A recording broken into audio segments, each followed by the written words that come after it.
오늘 하나님께서 우리에게 주시는 말씀 시편 128편 1절에서 6절까지 말씀 우리 한 절씩 교독하도록 하겠습니다. 말씀 교독하겠습니다. 시편 128편 1절에서 6절까지 말씀입니다. 여호와를 경외하며 그의 길을 걷는 자마다 복이 있도다. 내가 내 손이 수완으로 먹을 것이라. 내가 복되고 형통하리로다. 내 집 안방에 있는 내 아내는 결실한 포도나무 같으며 내 식탁에 둘러앉은 자식들은 어린 감람나무 같으리로다. 여호와를 경외하는 자는 이같이 복을 얻으리로다. 여호와께서 시온에서 내게 복을 주실지어다. 너는 평생에 예루살렘의 번영을 보며 내 자식의 자식을 볼지어다. 이스라엘에게 평강이 있을지어다. 아멘. 오늘 5월 마지막 주, 우리 5월 우리 가정의 달 마지막 주입니다. 하나님께서 우리 모든 성도님들의 가정 가운데 크신 은혜의 축복으로 충만히 채워주시기를 주님으로 축원합니다. 오늘 시편 128편 1절에서 6절까지 말씀을 통해 하나님의 축복받는 가정이라는 제목으로 말씀의 은혜 나누기를 원합니다. 여러분의 가정을 생각해 볼 때 여러분의 가정은 하나님의 크신 은혜의 축복을 받았다라고 하는 이런 믿음의 고백이 있습니까?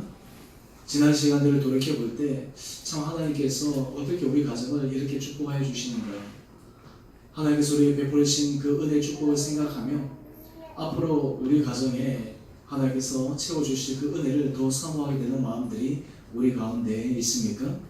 그래서 우리 주내교회 모든 성도님들의 가정 가운데 날마다 이런 믿음의 은혜 고백이 차고 넘치시게 되기를 주님 이름으로 축원합니다. 또한 동시에 우리가 이 가정의 달을 이제 보내고 이제 마지막 주를 우리가 보내면서 하나님께서 우리 가정을 축복하여 주시고 은혜 가운데 인도하여 주신다라고 하는 이런 놀라운 믿음의 고백이 우리 가운데 드려진다면, 또한 동시에 정말 우리 가정 가운데서 나는 정말 우리 가정은 어떤 가정과도 비교할 수 없을 정도로 행복하다, 참 우리 가정은 참 복되다라고 하는 이러한 평가를 할 수 있겠습니까? 여러분의 가정이 행복하다, 행복하십니까? 라고 하는 이런 질문 앞에 여러분은 여러분의 가정의 행복 지수를 한 몇 점 정도 줄 수 있을 것 같습니까? 1에서 한 10까지 10이 만점이라면 우리 가정은 한 몇 점 정도에 해당할 것 같습니까? 성경에서 하나님께서 만드신 제도 가운데 이 가정, 그리고 교회, 국가, 특별히 이 가정은 굉장히 중요합니다. 왜냐하면 이 가정이 제대로 세워지고 이 가정이 하나님의 은혜 가운데서 아름답게 진행되어져 나갈 때 바로 그 가정뿐만 아니라 그 공동체와 그리고 그 나라도 든든하게 서갈 수 있기 때문입니다. 세계 역사를 주름잡았던 로마, 어찌 보면 요즘에 미국보다 더 강대국이었던 이 로마 제국, 아마 세계를 지속적으로 지배하고 제패하리라 당시의 사람들이 생각을 했지만 이 로마 제국도 시간이 가면서 점점 쇠락의 길로 접어들었습니다. 그래서 로마의 쇠락, 로마의 멸망을 연구한 학자들이 도대체 이 로마가 이렇게 쇠락하게 된 근본적인 출발점, 그 시발점은 어디에 있었는가 라는 것을 연구를 하는데, 공통적으로 얘기하는 것 중에 하나가 무엇이냐면, 물론 나라에 있어서 사치라든지 그들이 여러 가지 많은 부분에 있어서의 타락도 있었지만 가만히 살펴보니까 바로 로마 제국의 멸망은 가정의 멸망에서부터 시작되었다. 가정에서부터 무너지고 가정이 부패하고 그리고 가정에 있어서 여러 가지 많은 문제들이 생기면서 가정이 하나하나 이렇게 제대로 세워지지 못하니까 그것이 사회 공동체적으로 심지어는 국가에 있어서 심각한 누수를 가져왔다라고 하는 그러한 학자들의 의견들이 있습니다. 사실 그만큼 이 가정이 중요합니다. 특히 우리가 모던 시대에서 포스트 모더니즘 시대로 넘어오면서 예전에는 가정 중심의 사회, 행복한 가정 이라는 것이 참 중요한 이슈가 되었는데요. 요즘은 가정 해체의 시기입니다. 우리나라 이 정치 지도자들과 미국 정치 지도자들의 큰 차이점 중에 하나는, 미국은 이 대선에 나오는 후보라든지 그리고 정치 지도자들이 사람들에게 내세우는 것 가운데 하나가 무엇이냐면 우리 가정은 행복한 가정입니다 라고 하는 것을 사람들에게 대내외적으로 보여주는 것을 굉장히 좋아합니다. 그래서 아내 그리고 가족들 이렇게 해서 그런 모습들을 이 대내외에 알리면서 이 중요한 이 가정의 소중한 가치들을 사람들에게 각인시킵니다. 요즘 이 현대 이 포스트 모던 시대에 있어서 이러한 가정의 중요성들은 점차 사람들의 머릿속에서 희석되어지는 것 같습니다. 요즘 우리나라 젊은 세대들은 이 결혼에 대해서도 회피하는 것뿐만 아니라 결혼하더라도 이 자녀를 놓는 것에 있어서도 좀 힘들어하는 부분들도 있고 여러 가지 많은 요인들이 있지만 사실 이 가정이 든든하게 세워질 때에만 비로소 하나님께서 각자의 삶이 이 땅 가운데서 누릴 수 있는 놀라운 행복의 삶을 경험할 수가 있습니다. 오늘 우리 가정에 하나님께서 주신 이 은혜의 출발을 우리가 생각해 본다면 오늘 제가 말씀을 쭉 함께 묵상하면서 제가 그동안 부모와 자녀와의 관계 또한 동시에 이 자녀들의 부모를 향한 효의 관계 오늘 특별히 이 가정의 출발에 있어서 가장 중요한 출발점은 바로 부부관계에서부터 비롯됩니다. 오늘 그래서 우리가 첫 말씀을 통해 이 축복받는 가정 하나님께서 이 축복받는 가정을 세우기 위해서 우리의 기본 단추, 우리의 첫 출발점들을 다시 한번 점검해 볼 수 있는 시간 되기를 원합니다. 하나님의 축복을 받는 가정 바로 그 첫 번째는 부부관계를 말씀 안에서 아름답게 세우는 가정입니다. 하나님의 축복을 받는 가정이라면 가장 중요한 것은 부부관계가 말씀 앞에서 말씀 안에서 아름답게 세워져 있는가, 우리 부부관계는 정말 하나님의 말씀 가운데서 제대로 정립되어져 있는가, 하나님께서 이 부부관계를 통해서 우리가 허락해 주신 그 은혜가 우리 가정 가운데서 흘러가고 있는가. 오늘 시편 128편 1절 말씀을 한번 보면 시편 기자는 이렇게 고백합니다. 여호와를 경외하며 그의 길을 걷는 자마다 복이 있도다. 여호와를 경외하며 그의 길을 걷는 자마다 복이 있다. 이 부분에 대해서 우리는 너무나 말씀을 통해서 많이 듣고 있기 때문에 거기에 대해서 우리는 동의를 합니다. 또한 우리는 어떻게 하든지 여호와의 말씀 안에서 순종하며 그 길을 걸어가기로 우리는 다짐을 합니다. 그런데 이것을 좀 더 구체적으로 우리가 설명을 해보면 그렇다면 하나님께서 우리 부부관계에 주신 그 말씀 앞에 우리는 정말 순종하며 가고 있는가? 하나님께서 말씀하신 그 부부관계의 원리를 우리는 제대로 실천하며 가고 있는가? 오늘 에베소서 5장 24절 25절 말씀을 보면 이 부부관계를 어떻게 비유로 설명하냐 하면 바로 교회와 예수님과의 관계로 설명하고 있습니다. 여러분, 우리가 신앙생활이 하나님의 은혜 가운데서 아름다워지기 위해서는 우리가 이 부부관계 안에서 하나님 주신 그 은혜를 경험할 수 있어야 됩니다. 오늘 특별히 이 부부관계는 바로 예수님께서 교회를 향하여 또 교회가 예수님을 향하여 어떠한 마음의 자세를 가지고 있는지를 바로 이 부부관계의 비유를 통해서 설명하고 있습니다. 교회는 그리스도에게 하듯 아내들도 범사에 자기 남편에게 복종할지니라. 남편들아, 아내 사랑하기를 그리스도께서 교회를 사랑하시고 그 교회를 위하여 자신을 주심같이 하라. 오늘 아내는 남편에게 순종하고 복종하는 그 원리와 또한 동시에 남편은 그리스도께서 교회를 사랑하는 것처럼 자기 아내를 사랑하라 라고 이야기를 합니다. 우리가 보통 이 말씀을 통해서 이 남편 입장에서는 성경 말씀 잘 봤지? 이 순종하라 그랬으니까 이 순종에 대해서 아내에게 강조하는데 오늘 이 둘 중에 어떤 것이 더 어려울까요? 아내가 남편에게 순종하는 것과 남편이 아내를 사랑하는데 그리스도께서 교회를 사랑하신 같이 심지어는 자신을 주신같이 사랑하셨던 이 두 가지 부분 가운데 어떤 것이 더 어려울까요? 아마 둘 다 결코 쉬운 부분들은 아니겠지만 오늘 이 부부관계는 결코 한 사람이 다른 사람을 향하여 어떤 원리를 얘기하는 것이 아니라 상방향 간에 하나님께서 말씀하신 그 원리를 순종하며 가는 것이 필요하다라는 것입니다. 어느 방송 프로그램 중에 시골 지방을 돌아다니며 이제 할아버지와 할머니가 나와서 퀴즈를 내고 푸는 그런 것이 있었습니다. 이제 한 단어를 설명하면 이제 그 단어를 설명을 듣고 이 다른 분이 맞추는 것인데요. 이제 할아버지가 나와서 이 단어를 설명을 합니다. 그런데 그 문제 중에 어떤 단어가 나왔냐면 천생연분이라고 하는 단어가 나왔어요. 그래서 이 할아버지가 그 할머니에게 얘기합니다. 여보, 당신과 우리 사이를 뭐라고 부르지? 딱 했어요. 그랬더니 할머니가 뭐라고 했을까요? 잘 알고 계시죠? 그냥 생각할 틈도 없이 왼수라고 이렇게 얘기를 한 거예요. 이 할아버지가 당황스러웠습니다. 이 TV 앞에서 얼마나 당황스러웠겠어요? 그래서 이렇게 얘기합니다. 아니 여보 2단어 말고 4단어. 그랬더니 이 할머니가 이렇게 얘기합니다. 평생 원수. 실제로 이게 천생연분인데 이 평생 왼수라는 거죠. 그래서 우리가 참 살면서 아이러니한 건요. 모든 사람들이 결혼할 때 왜 결혼했습니까? 사랑하기 때문에 결혼했잖아요. 아마 여기 계신 분들 중에 중매로 만나서 결혼하신 분도 있고 어떤 분들은 연애로 결혼한 분들이 있는데 결혼할 때 정말 사랑의 마음으로 결혼했습니다. 상대방이 너무너무 좋아 보이고 상대방하고 같이 있는 것이 너무너무 행복하고 그리고 상대방의 모습이 내게 없는 모습이 너무너무 참 귀해 보이고 그걸 생각할 때 나의 없는 부분이 저 사람에게 있으니까 저 사람하고 내하고 이렇게 착 짝을 맞추면 우리 부부관계는 완벽할 거야. 근데 막상 결혼해 보니까 어떠한 문제가 생깁니까?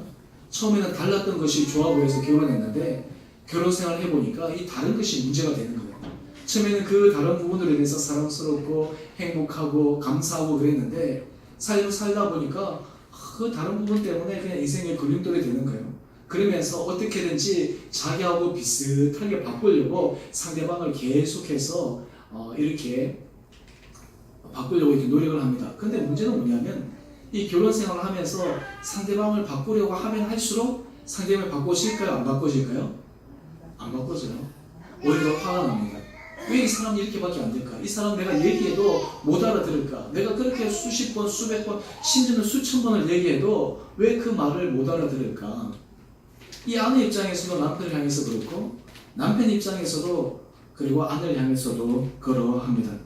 그런데 오늘 성경에서는 이 부부관계가 하나님 은혜 가운데서 아름답게 세워지기 위해서 아내가 남편을 향한 순종의 마음과 그리고 남편이 아내를 향한 그리스도께서 교회를 사랑하신 이 사랑의 원리가 잘 작동되어질 때 비로소 우리 부부관계, 우리 가정이 행복한 가정이 될 수 있다라고 하는 것입니다. 오늘 우리 1부 때 저희 교회에 처음으로 한 분이 새로 오셨어요.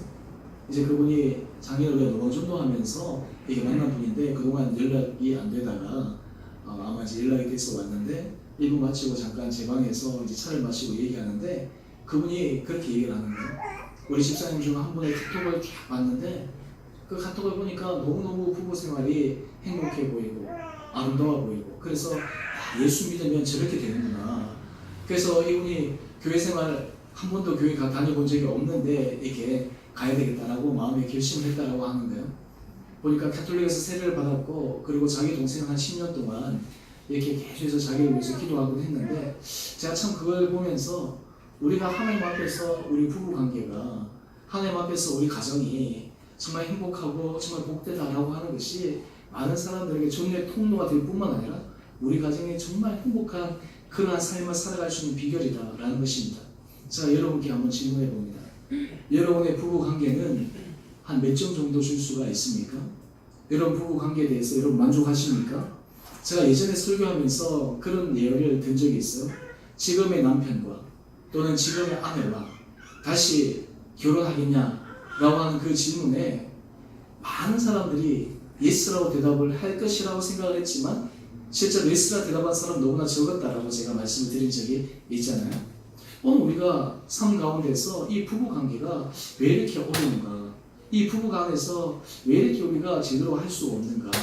우리가 사실 신앙생활을 잘한다라고 하는 것은 실제적인 삶 가운데 있어서 이 관계의 부분들을 잘 해나가는 것이 굉장히 필요합니다.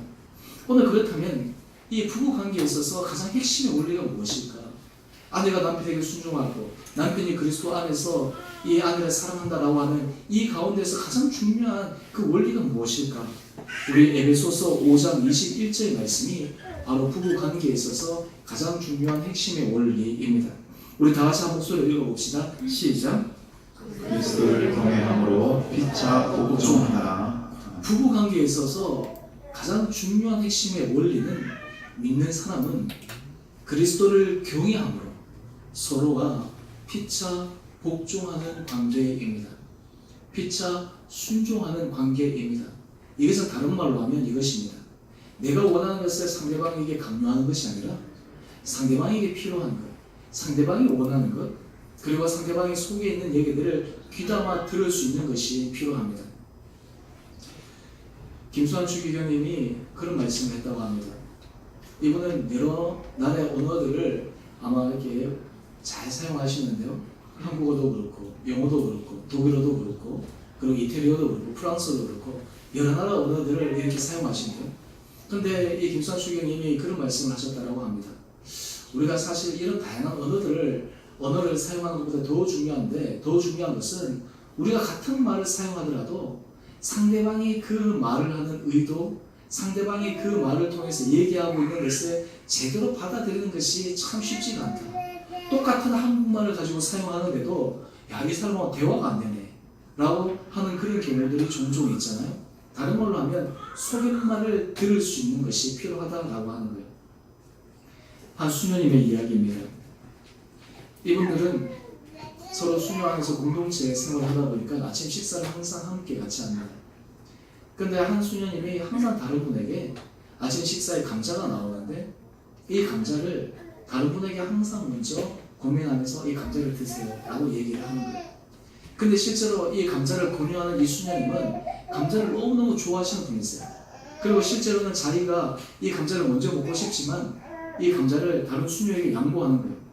그런데 정작 그 얘기를 들은 수녀님은 이 세상에서 가장 싫어하는 음식이 감자예요. 그러다 보니까 이 수녀님은 자기를 배려한다고 해서 감자를 먹으세요 하는데 어쩔 수 없이 먹었다는 거예요. 1년이 지났습니다.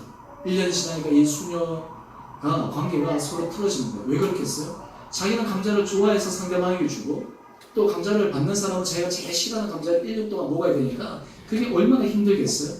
그래서 나중에 서로 속마음을 털어놓습니다. 그랬더니 아이고 진짜 그런 줄 알았으면 나는 감자를 싫어하는데 당신이 먼저 먹고 했으면 얼마나 좋았겠냐고. 한마디로 얘기해서 서로 속에 있는 얘기들, 속에 있는 감정, 속에 있는 그런 기대 이런 것들이 상대방이 제대로 전달되지 않아가지고 불필요한 오해들이 생길 때가 많다라는 것입니다.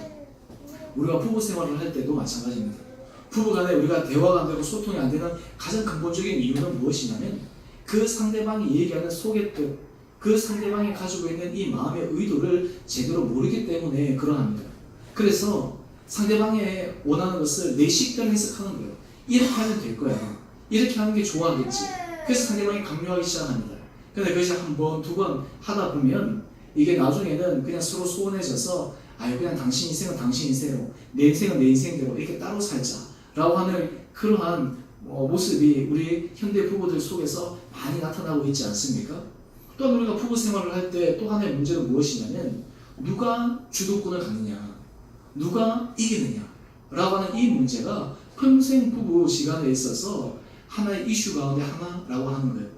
우리가 부부 생활을 할 때 있어서 정말 피차 복종한다 라고 하는 것은 어떤 원리가 적용되냐면 무승부의 원리가 적용되는 거예요. 또한 동시에 화의 원리가 먼저 적용되는 것입니다. 우리 부부 시간에는 누가 이기고 누가 앞서고 하는 것이 중요한 것이 아니라 함께 같이 공존하고 공생하는 것이 필요하지 않습니까? 부부 생활을 하다 보면 늘 부부 다툼을 하기 마련입니다. 늘 부부 다툼을 하기 마련인데 항상 이 부부 다툼이 제대로 해결되지 않는 이유가 무엇이냐면 내가 잘했다고 생각하기 때문에 그렇습니다. 나는 옳고 당신은 틀렸다 라고 하는 이러한 생각이 부부 생활에 있어서 어떤 의미에서 굉장히 큰 고를 만들어 내기도 합니다. 오늘 이 화해의 원리와 이 무승부의 원리 가운데서 우리가 피차 복종한다 라고 하는 것은 어떤 것이냐면 우리가 서로 상대방에게 복종한다라고 하는 것은 다른 말로 하면 내가 먼저 사과하는 거예요. 내가 먼저 자기 자신을 내려놓는 거예요. 여러분 우리가 부부 안에 오래 삶을 살면서도 불구하고 내가 먼저 실수했습니다. 내가 잘못했습니다. 또는 내가 용서를 구합니다 라고 하는 것이 참 어려워요. 저도 결혼 처음 생활을 하고 할 때 아내하고 다투면 저는 이제 조금 더 이게 다투어가지고 막 이게 그 시간 한마디로 해서 긴장의 시간이 저는 너무너무 괴롭더라고요. 그래서 저는 다투고 나서 금방 저는 가서 화해하자고 막 얘기해요. 그럼 아내가 저한테 얘기합니다. 아니 조금 전에 다투놓고 뭘 화해하냐고 시간을 줘야 될 거 아니냐고. 근데 저는 막 그래서 다른 방에 들어가 있으면 제가 문을 딱 두드리면서 이런 식으로 해서 평생 살 거냐고 막 그러면서 제가 이렇게 먼저 화해하고 이게 그렇게 하는데 제가 결혼 초에는 막 이게 먼저 화해하고 먼저 제가 사과하고 이런 것이 쉬워졌어요. 근데 이제 조금 지나다 보니까 야, 이거 내가 먼저 해야 돼? 라고 이런 생각이 들 때가 종종 있어요. 어떨 때는 이게 분명히 내가 잘못한 것도 아닌데 상대방이 먼저 해야지. 근데 제가 하면서 깨달은 것이 있습니다. 아, 상대방이 먼저 하기를 기다리면 이게 굉장히 냉전이 길어지는구나. 그래서 항상 문제가 일어나면 내가 먼저 사과하고 내가 먼저 해야 되겠구나 라고 하는 거예요. 우리 아내가 일부 설교도 들었어요. 그리고 이제 2부 때 이제 돌아왔는데 아내가 저한테 얘기를 하는 거예요. 1부 때 제가 이 얘기를 구체적으로 하지 않았는데 당신이 내한테 하는 것처럼 이 얘기를 하라는 거예요. 먼저 싸움하면 당신 항상 먼저 사과하고 하는 걸 얘기를 하라는 거예요. 그래서 저는 그렇습니다. 왜 먼저 사과를 할 수밖에 없을까? 왜 먼저 내가 잘못했다라고 내가 인정할 수밖에 없을까? 제가 예전에 그 말씀을 드린 적이 있습니다. 우리가 먼저 사과하고 상대방에게 먼저 내가 잘못했다라고 얘기하는 것은 사랑이 큰 사람이 먼저 자기의 잘못을 그리고 자기의 실수를 내려놓을 수 있다라고 하는 것입니다.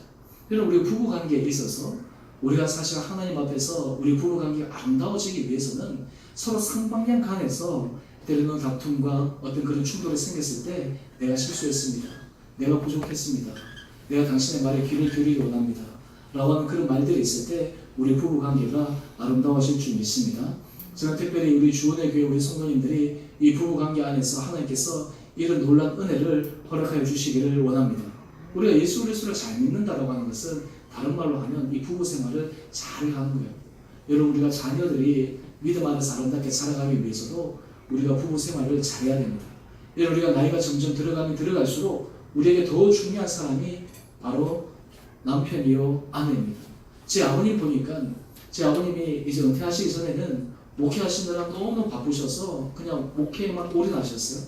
그래서 가정이나 이런 것들은 이제 거의 어머니가 주로 담당하고 그러시는데 이제 은퇴하시고 나서 물론 뭐 어머니한테도 그렇고 우리 가정 다른 가족들한테도 나름대로 최선을 다하셨지만 요즘 들어서 아버님이 얘기하시는 게 이 아내의 귀함, 우리 어머니의 귀함에 대해서 더 많이 말씀을 하시는 거예요. 제가 그것을 보면서 어떤 생각이 드냐면 이 부부라고 하는 것은 시간이 가면 갈수록 정말 서로에게 귀한 존재이구나. 부부라고 하는 것은 인생을 살아가면서 인생의 동반자요, 인생의 친구요, 함께 걸어가는 사람인데 그 관계 안에서 우리가 진정한 소통과 행복과 진정한 어떤 그런 교제가 이루어지면 우리 삶이 정말 행복해질 수 있구나라는 것을 더 절실하게 느낍니다. 저는 바라기는 우리 사랑하는 주의 모든 성도인들의 각 가정, 특별히 부부 관계 안에 하나님께서 이런 놀라운 은혜를 허락하여 주시기를 주님 이름으로 축원합니다. 우리 남편을 이 세상에서 가장 귀한 사람으로 우리가 존경하고 우리 아내를 이 세상에서 가장 사랑스러운 사람으로 우리가 사랑하고 그럴 때 우리 부부 안에서 서로를 바라보면서 즐거움과 행복과 기쁨이 우리 가정 가운데 차고 넘치게 될 줄 믿습니다. 오늘 바로 하나님의 축복을 받는 가정은 부부관계를 말씀 안에서 아름답게 세우는 가정, 특별히 우리 이러한 하나님께서 말씀하신 원리들이 우리 모든 성도인들의 부부관계 안에 이루어지게 되기를 다시 한번 주님 이름으로 축원합니다. 두 번째 하나님께서 우리에게 주시는 축복은 풍성함을 경험하는 가정입니다. 시편 128편 2절 말씀을 보면 내가 내 손이 수고한 대로 먹을 것이라 내가 복되고 형통하리라. 여러분 우리가 인생을 살아가면서 사람이 최선을 다해서 열심히 노력한 대로 그것을 받아 누리면서 사는 인생이 참 복된 인생입니다. 많은 사람들은 자기가 노력하고 수고한 대로 먹지 못하고 오히려 그 결실을 맺지 못하며 살아가는 많은 사람들도 있는데 하나님께서 복을 주시는 가정은 내 손이 수고한 대로 먹고 그리고 형통한 삶을 경험할 수가 있습니다. 저는 바라기는 우리 주님에게 모든 성도님들 각 가정 가운데 하나님께서 놀라운 이런 은혜를 허락하여 주시기를 원합니다.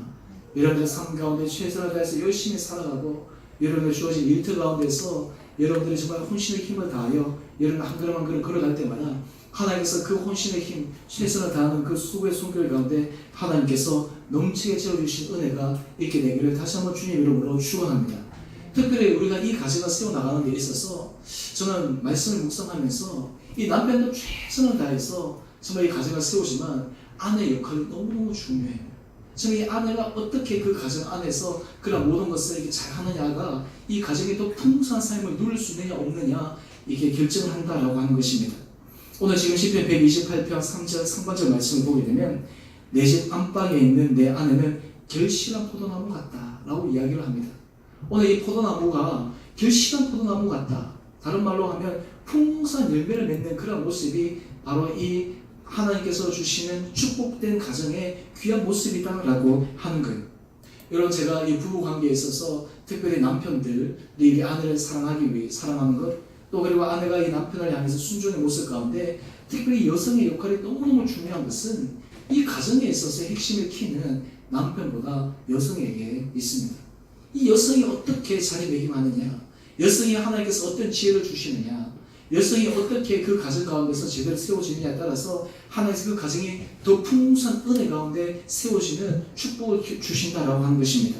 그래서 잠언 31장 10절 말씀 보게 되면 누가 현숙한 예를 찾아 얻겠느냐, 그의 값은 진주보다 더하니라.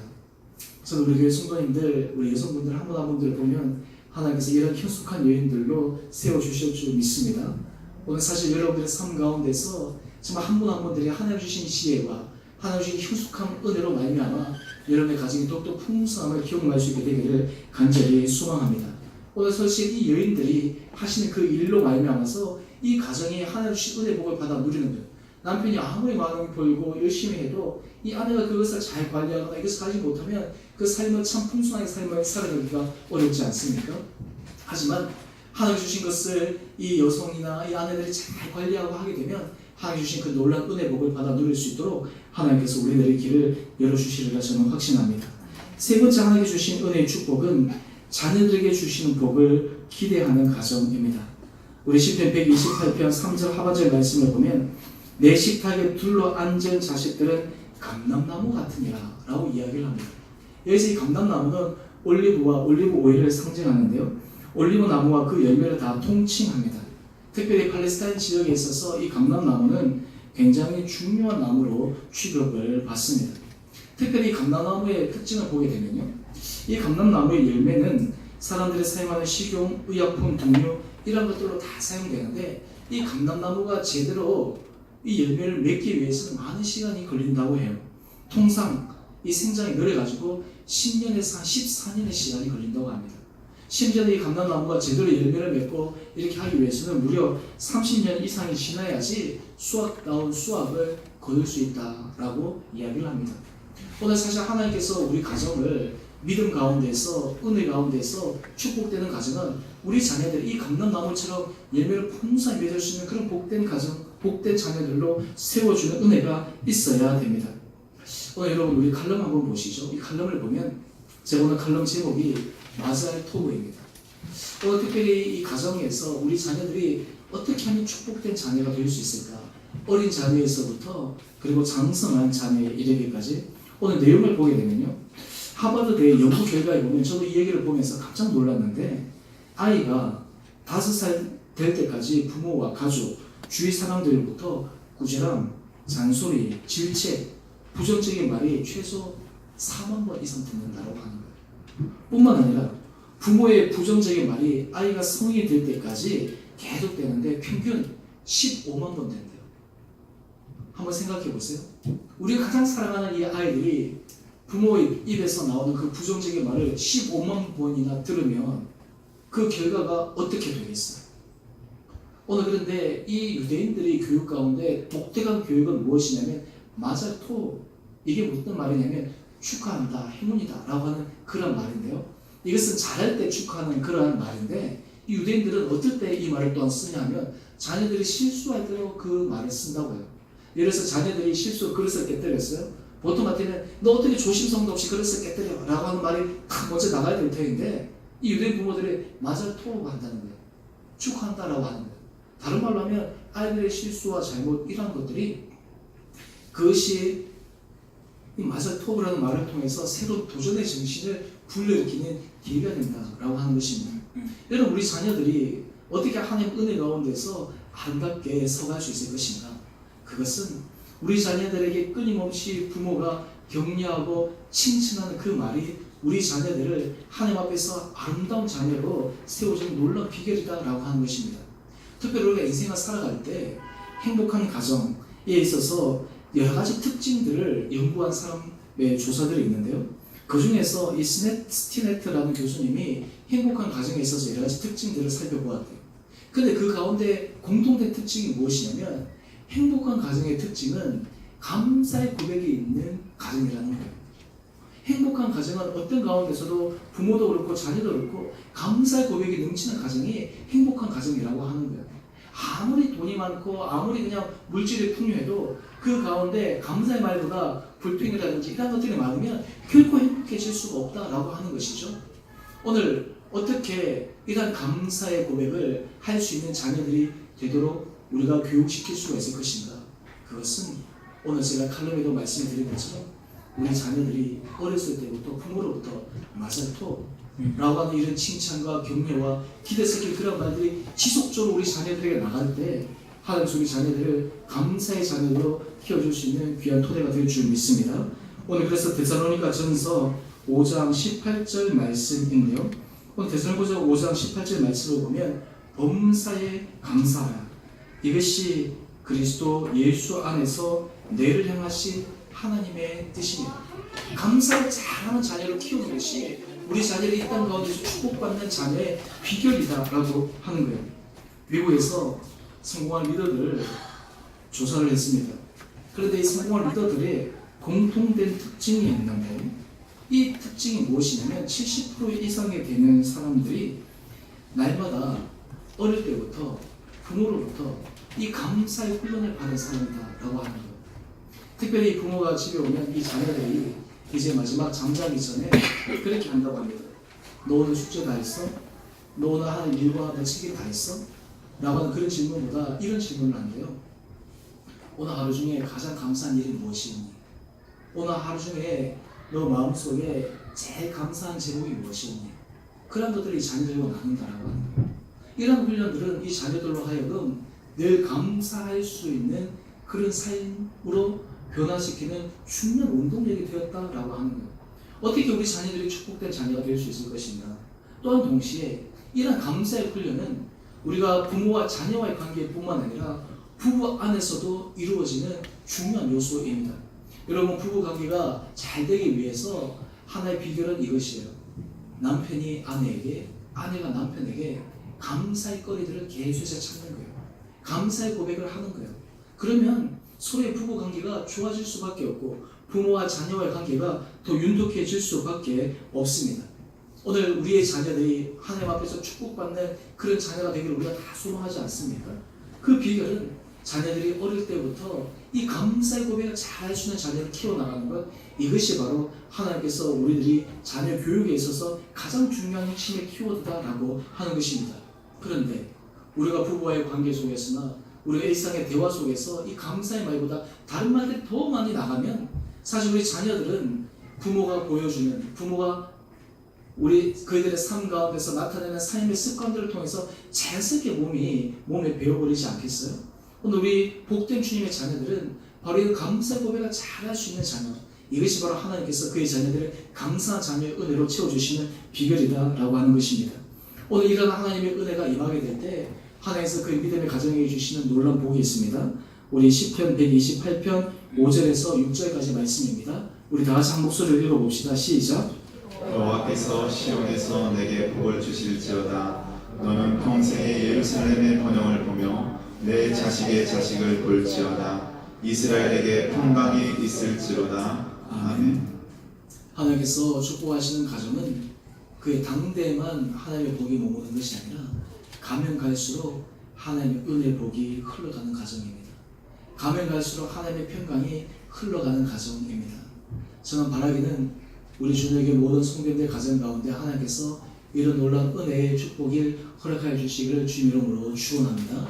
오늘의 설교의 제목처럼 하나님께서 정말 우리 가정이 하나님 앞에 큰 은혜 축복받는 복된 가정 되게 하여 주시고 우리 부부 관계에서 또 우리 부모와 자녀와의 관계에 있어서 다시 한번 우리의 삶의 모습들을 점검하면서 하나님의 복의 귀한 통로가 되어 주시면 우리 모든 성도님 한 분 한 분 되시기를 주님 이름으로 축원드립니다.